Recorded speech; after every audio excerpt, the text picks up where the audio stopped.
time. He needs to. Okay. Okay. So sorry, my apologies. Kamleshwar, we will obviously allow you to enjoy the weather of Lonavala more. So we don't want to keep you indoors. I'm sure you want to go outdoors and enjoy. So please go ahead with your comments, sir. Yeah, Nikhil ji, thank you. और sorry because of some personal commitment. No मैंने problem. Priya ji को कहा था कि I'll join you from 4 to 4:15 today. No. सबसे पहले आपको, अपने सारे पैनलिस्ट को और अपने सारे दर्शकों को आज आजादी के 77 साल पूरे हुए और 78वें साल में 78 ईयर में हम प्रवेश कर रहे हैं, तो मैं सभी को उसकी शुभकामनाएं देता हूँ। मैं 5-7 मिनट में निखिल जी जो विषय रखूंगा, बाई एंड लार्ज मुझे लगता है वो सारे पॉइंट मनोज जी ने कवर किए हैं, तो ऐसा कोई अलग से बिल्कुल कुछ बात हो वैसे मेरे एनालिसिस में नहीं है। लेकिन आपने जो 2 पॉइंट मुझे कहा ना, मुझे वो उसके ऊपर आज बोलना है कि आने वाले दिनों में whether in this global scenario where will be the India, and especially when very soon by 2047 अपनी आजादी के 100 साल पूरे हो गए और ये लक्ष्य रखा गया है भारत सरकार की ओर से कि भारत एक विकसित देश हो जाएगा। तो हम विकसित भारत की दिशा में आज से ही सरकार काम चालू कर रही है और बजट जो एक ईयरली एनालिसिस होता है, पंचवर्षीय योजना 5 इयर्स की प्लानिंग कर दी है।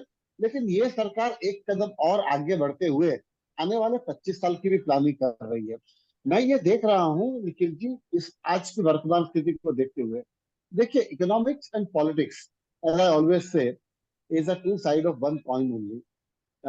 पॉलिटिकल सिस्टम इज लार्जली जो स्टेबल है, स्ट्रॉन्ग है गवर्नेंस में, उस कंट्री का ग्रोथ होना, डेवलपमेंट होना बहुत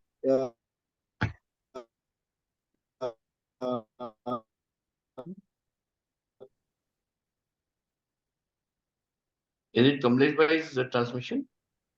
Yes, there seems to be some network So issue. this guy, we have frozen. The image is frozen. We can't hear you. अगर इस प्रकार से ही Go ahead. पॉपुलेशन बढ़ता रहा तो शायद 2047 जब आएगा तब हमारा पॉपुलेशन जो होगा ना will somewhere between 175 to 180 crore हो जाएगा। अब निखिल जी, इतने लोगों के जीवन की सुविधाओं के ऊपर हम देखें, यानी बर्थ से लेकर डेथ तक के, बच्चे का एजुकेशन कहिए, हेल्थ केयर कहिए, हाउसिंग कहिए, एम्प्लॉयमेंट कहिए, तो ये एक बहुत बहुत बड़ी चैलेंज हमारे सामने आने वाली है। और मैं पर्सनली ऐसा मानता हूं कि भारत सरकार को अगर सच में विकास की ओर जाना है ना, तो सबसे पहले एक पॉपुलेशन कंट्रोल के ऊपर कोई ना कोई पॉलिसी लानी होगी, कोई ना कोई लॉ लाना होगा, क्योंकि we have to somewhere control the population growth. Number 2, वर्तमान जियो पॉलिटिकल सिचुएशन जो हम देख रहे हैं, जो हम इजराइल और हमास उसकी जो लड़ाई देख रहे थे, जो अब एक रीजनल वॉर में बदल सकती है, क्योंकि लेबनान ने बोल दिया है हमले के लिए, हouthis के जो टेररिस्ट ग्रुप है वो हमले में आ रहा है, ईरान ने बोल दिया है। तो वो सिचुएशन मुझे लगता है आने वाले दिनों में वो टेंशन जो है ना अलग अलग जगह से बढ़ते रहेंगे।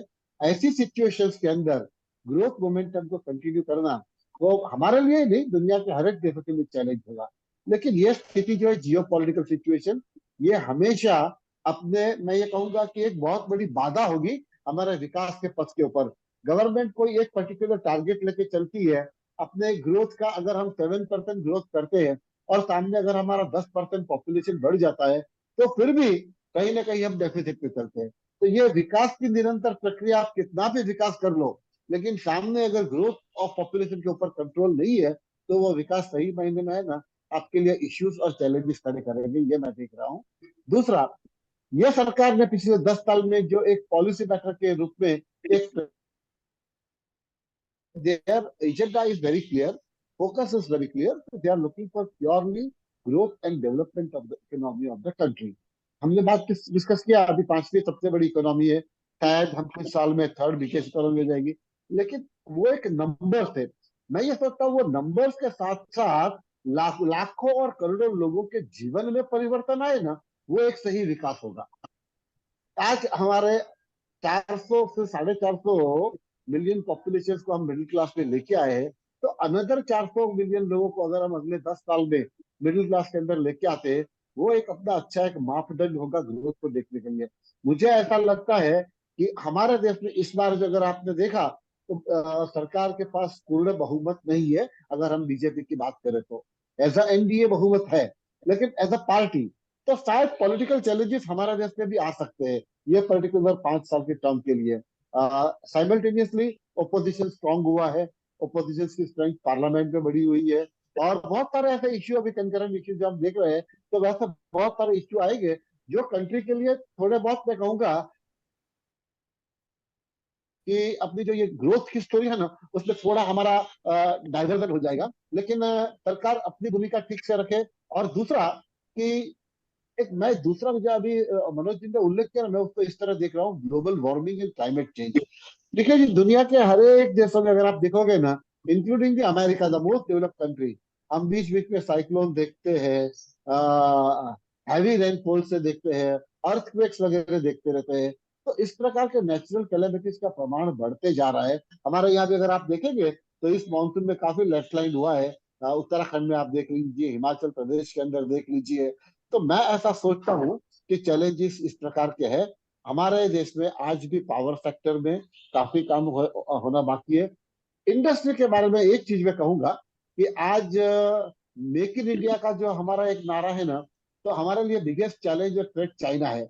अब चाइना को ग्लोबल मैन्युफैक्चरर से हटाकर उस स्थिति में इंडिया को आना, उसके लिए थोड़ा मुझे लगता है समय भी लगेगा और बहुत सारे एफर्ट लगेंगे। लेकिन पॉजिटिवली मैं इस बात का हूँ कि जिस दिशा में पॉलिसीज बन रही है, उससे मुझे लगता है इंडिया ग्रोथ तो डेफिनेटली करेगा आने वाले दिनों में। चैलेंजेस जो मैंने आपके सामने रखी, वो चैलेंजेस गवर्नमेंट को और पॉलिटिकल सिस्टम को अच्छी तरह से उसको कंट्रोल करना होगा। और दूसरा, हिंडनबर्ग के रिपोर्ट के ऊपर मुझे खाली एक ही कमेंट करनी है। पहले उनके टारगेट पे अदानी ग्रुप रहा था, इस बार उनका हमला सीधा हमारे रेगुलेटरी सिस्टम के ऊपर हुआ है, क्योंकि रेगुलेटर्स जो है सभी उनके चेयरमैन के ऊपर ही सीधे एलिगेशन आए हैं। मैं ऐसा मानता हूँ, ठीक है, इन्वेस्टिगेशन होने दीजिए, तो it is too early to comment upon anything. लेकिन इसके अंदर मुझे बाकी भी कुछ हिंडनबर्ग की मंशा लग रही है, ये सब एलिगेशन करने के पीछे। Anyway things will come out. लेकिन आने वाले 10-15 सालों के अंदर मैं ऐसा मानता हूँ हमारा देश काफी अच्छा प्रोग्रेस करेगा। और जो चैलेंजेस में फेस करने की बात कही हमने, उसके ऊपर सरकार ने ध्यान दिया, तो भारत निश्चित रूप से 2047 में विकसित देश बनेगा, ऐसी मेरा मानना है, और मैं उसके ऊपर बहुत ऑप्टिमिस्टिक हूँ। Nikhil ji, thank you. I have to just go join for some event, तो मैं आपकी रजा चाहूंगा। Kindly allow me to leave the forum.